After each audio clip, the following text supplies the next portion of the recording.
Halo, selamat pagi anak-anak Ibu. Nah, hari ini kembali lagi Ibu akan memberikan sebuah video pembelajaran ya, di mana materi yang kita bahas untuk kali ini itu adalah tentang waktu. Jadi telling time ya. Jadi sesuai dengan materi yang kita pelajari sekarang yaitu tentang waktu. Nah, kemudian waktu ini ya bisa dinyatakan dengan dua bentuk. Nah, yang pertama, oke. Waktu ini bisa dinyatakan dengan bentuk biasa atau we can use the normal form. Jadi bentuk yang biasa. Nah, di mana bentuk biasa itu bisa kita perhatikan di sini. Jadi contohnya, nah, misalnya seperti itu. Jadi 0600 itu kita baca it's 6, kemudian 615 it is 6:15, 620 it is 6:20, 6.30 it is 6:30 and 6.40 it is 6:40. Nah, itu yang namanya bentuk biasa ya atau bentuk normal. Nah, kemudian di samping bentuk normal ini juga kita mengenal bentuk pernyataan waktu yang lain. Nah, ada beberapa istilah yang kita akan gunakan. Yang pertama itu adalah o'clock, yang artinya tepat atau pas. Yang kedua itu adalah past, yang berarti lewat atau lebih. Kemudian yang ketiga to, yang berarti menuju.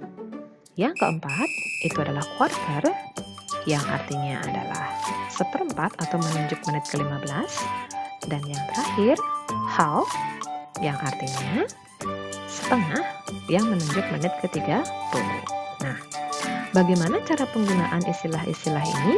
Coba kita perhatikan lebih lanjut. Yang pertama, kita akan bahas mengenai penggunaan o'clock. Nah, di sini artinya sudah Ibu Guru berikan. Jadi istilah o'clock itu biasanya digunakan untuk menunjuk waktu yang pas atau tepat. Nah, waktu tepat itu biasanya dapat dilihat. Nah, yang pertama, pada jam analog ketika jarum panjang tepat mengarah ke angka 12.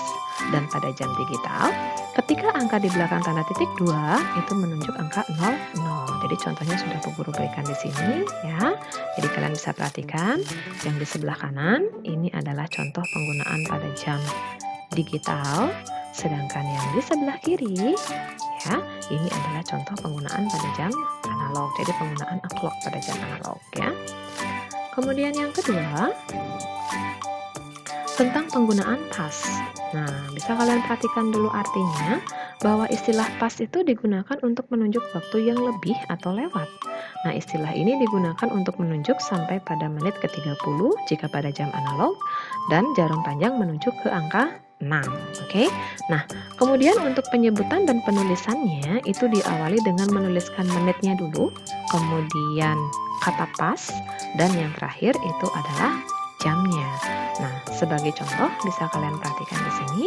Misalnya pukul 6 atau 06.10 ini dibacanya it is 10 minutes past 6. Nah, 10 minutes. Jadi inilah menitannya terlebih dahulu. Jadi ditulis menitnya dulu, kemudian past, dan baru terakhir jamnya ya.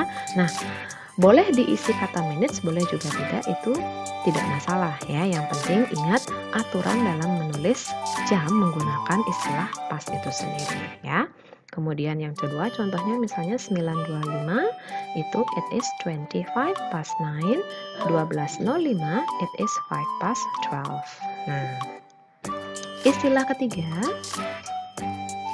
ialah penggunaan to. Nah, bisa diperhatikan dulu untuk artinya bahwa istilah to digunakan untuk menunjuk waktu yang lebih atau lewat dari 30 menit. Nah, dalam penggunaan istilah ini ada sedikit hitung-hitungan yang harus diselesaikan. Oke. Jadi sebelum kita menggunakan to atau istilah to tersebut ya, terlebih dahulu kita harus perhatikan ya, ada beberapa cara atau ada cara yang harus kita lakukan. Nah, bisa kita perhatikan contohnya langsung. Misalnya kita mau mencari 7.50 itu kalau kita sebutkan dengan istilah itu seperti apa, dan 10.40 itu seperti apa. Nah, kita langsung ke cara penyelesaiannya. Nah, jadi kita buat bentuk pengurangan terlebih dahulu. Jadi di sini ada model kurang-kurangannya. Nah, yang pertama bisa diperhatikan untuk 7.50. Nah, 7.50 ini tidak bisa langsung kita sebutkan dengan menggunakan istilah to, namun kita perlu ada sedikit pengurangan dulu. di mana menit ya itu dikurangi dengan 60. Jadi kita buat 60-nya di atas, kemudian dikurangi dengan menit yang tadi ada pada pukul yang ditanyakan ya. Kenapa harus dikurangi dengan 60 dulu? Ya, karena ya jumlah menit yang kita punya dalam 1 jamnya itu adalah 60.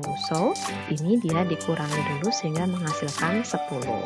Nah, kemudian ketika kita sudah mengurangkan menitnya dengan 60, di jam kita tambahkan dengan 1. Jadi nanti jamnya ini akan bertambah 1. Kemudian kita tuliskan hasilnya berapa ya.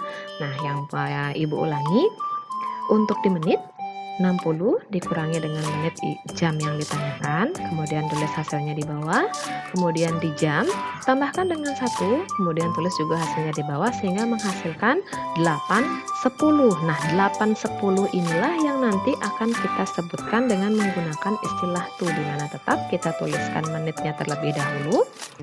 8/10, 10 minutes, 8 to 8 ya. Jadi baru istilah to-nya ya. Nah, ini berlaku juga untuk soal yang kedua yang tadi ditanyakan. Jadi 10, 40. 40 ini kita kurangi dengan 60 dulu, itu hasilnya 20. Kemudian 10-nya kita tambahkan dengan 1, itu hasilnya adalah 11. Jadi 10, 40 bisa kita sebutkan dengan it is 20 minutes to 11. Paham ya? Nah, kemudian istilah berikutnya itu adalah quarter. Ya, istilah quarter digunakan untuk menunjuk waktu 15 menit baik lewat maupun menuju. Maksudnya adalah pada jam analog, jarum panjang menunjuk angka 3 atau 9, sedangkan pada jam digital waktu menit menunjuk 15 atau 45 ya. Jadi penggunaan quarter ini digunakan untuk menggantikan kata 15. Jadi biar ketika kita menyebutkan jam itu tidak menggunakan istilah 15, jadi kita menggunakan istilah quarter. Nah, untuk contohnya bisa diperhatikan di sini. 6.15 it is a quarter past 6, 6.45 it is a quarter to 7, dan 12.15 it is a quarter past 12. Nah, istilah terakhir itu adalah half. Nah, jadi tadi sudah disebutkan half itu artinya adalah setengah ya. Jadi istilah half ini digunakan untuk menunjuk waktu 30 menit yang pada jam analog jarum panjang menunjuk angka 6 dan pada jam digital waktu menit menunjuk 30. Nah, kemudian hampir sama dengan penggunaan quarter tadi ya. Jadi half ini digunakan untuk mengurangi penggunaan kata 30 ya. Jadi 6.30 itu misalnya itu adalah it is a half past 6, 9.30 it is a half past 9, dan 12.30 it is a half past 12. Oke, sudah ya anak-anak? Ya, jadi sekian videonya dari Ibu. Semoga bermanfaat bagi kalian dan semoga kalian bisa paham dengan materi kali ini ya. Oke, sampai jumpa nanti di video yang berikutnya. Selamat pagi semuanya.